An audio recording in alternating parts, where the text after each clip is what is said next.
అప్పుల విషయంలో ఒకళ్ళ మీద ఒకళ్ళు నిందలేసుకోవడం, జగన్మోహన్ రెడ్డి అంత అప్పు చేశాడు, ఆ అప్పును తీర్చడానికే ప్రస్తుతం వచ్చిందంతా సరిపోతుంది అని చెప్పి కూటమి ప్రభుత్వం చెప్పడం. ఇటువంటి నేపథ్యంలోనే బడ్జెట్టే కూటమి ప్రభుత్వం చేసిన అప్పుల లెక్కలను అయితే బయటపెట్టింది. ఈ 9 నెలల్లో, అంటే కూటమి ప్రభుత్వం అధికారంలోకి వచ్చిన ఈ 9 నెలల్లో ఎంత అప్పు చేశారు అనేది కూటమి ప్రభుత్వం ప్రతి మంగళవారాన్ని అప్పుల వారంగా మార్చేసింది అని వైసీపీ ఆరోపిస్తున్న నేపథ్యంలో తాజాగా ఆంధ్రప్రదేశ్ ఖనిజాభివృద్ధి సంస్థ ఏపీఎండీసీ ద్వారా 9,000 కోట్ల రూపాయలు అప్పు చేసేందుకు ప్రభుత్వానికి అనుమతి వచ్చిందట.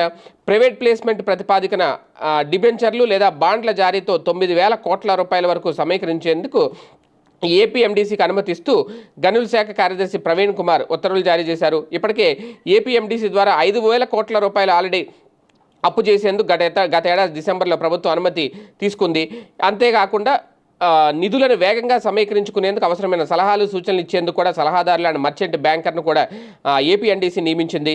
అప్పు చేసిన నిధులను కొత్త మైనింగ్ ప్రాజెక్టులను కొనుగోలు చేయడానికి, లేదంటే అభివృద్ధి చేయడానికి, ఏదైనా ఇతర లాభదాయక వెంచర్లో పెట్టుబడి పెట్టడానికి వినియోగించనున్నట్లు కూడా ఉత్తర్వుల్లో పేర్కొన్నారు. ఏది ఏమైనా ఇప్పుడు మళ్ళీ అప్పుడే, అంటే అప్పుకు సంబంధించిన డే మంగళవారం కాబట్టి మళ్ళీ మరొక 9,000 కోట్ల రూపాయలకు రంగం సిద్ధమైంది అనేది. అంటే అప్పులు చేస్తానే ఉంటున్నారు.